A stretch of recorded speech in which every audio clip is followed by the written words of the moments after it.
Ed ecco qua il famoso o famigerato granchio blu, che è davvero blu. Adesso vado a farci una bella pasta asciutta e questi non ci sarà bisogno di pulirli perché sono già stati eviscerati dal pesciaiolo. Prima però preparo il soffritto con 2 spicchi d'aglio, una mezza cipolla e del prezzemolo che ho già pulito e lavato. Taglio finemente. Ok, bene, dichiaro che il soffritto è sufficiente, per cui lo metto via che servirà tra pochissimo. Adesso preparo i granchi per la cottura. È una cosa molto semplice visto che sono già puliti, si deve alzare con la punta del coltello questa parte qua, poi si strappa questa che si butta e infine divido il granchio a metà così e lo mettiamo da parte per la cottura. E ripeto questa operazione per tutti i granchi. Si alza questa parte, può essere più grande o più piccola, e poi si taglia a metà. Questi sono circa 500-600 grammi di granchi, considera all'incirca 2 etti a persona. Adesso che il granchio e il soffritto sono pronti, metto sul fornello un tegame di cui ho il coperchio, accendo il fuoco e metto un giro d'olio d'oliva. Vado abbastanza abbondante con l'olio perché poi ci dobbiamo fare il soffritto. Quando l'olio è caldo, metto il preparato del soffritto, lascio un po' andare il soffritto a fuoco medio. Quando il soffritto è dorato, metto il granchio. E adesso lascio cuocere il granchio per circa 5 minuti senza coperchio e con il fuoco basso perché non si deve bruciare il soffritto. Passati circa 5 minuti, metti un mezzo bicchiere d'acqua calda e poi copri con il coperchio. E a questo punto puoi anche un pochino alzare il fuoco. L'importante è che rimanga sempre un po' di acqua sul fondo, un po' dovrebbero buttarla anche i granchi ma non è detto, comunque assicurati che ci sia sempre un po' di acqua sul fondo. Sono passati altri 10 minuti, a questo punto possiamo levare i granchi, con delle pinze li trasferisco sul tagliere.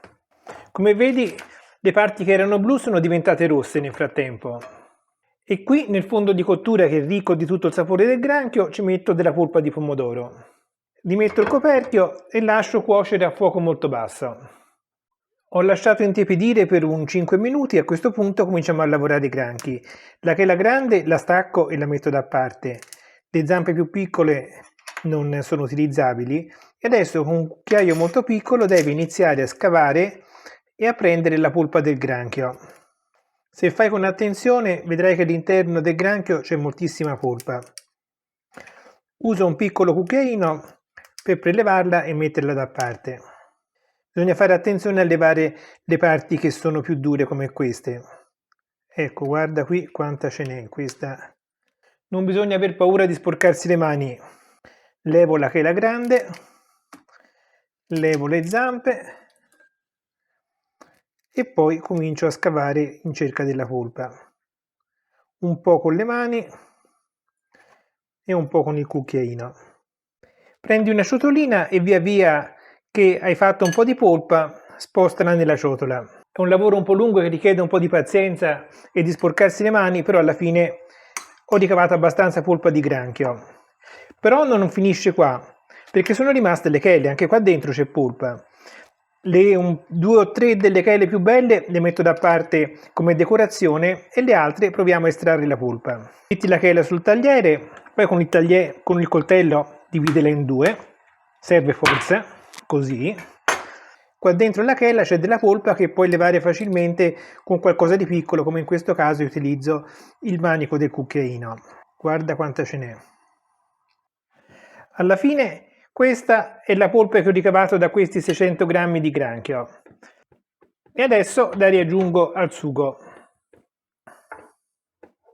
Ecco, il sugo di granchio è quasi pronto, va soltanto fatto un pochino restringere e lo lascio cuocere a fuoco scoperto mentre cuocio la pasta.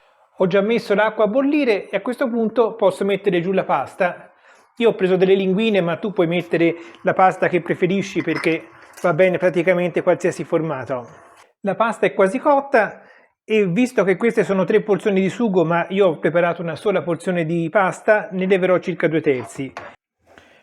Lascio mantecare per 1 minuto o 2, ma è già una meraviglia. Ok, direi che è pronto. Proviamo a vedere se si riesce a fare l'impiattamento stile gourmet.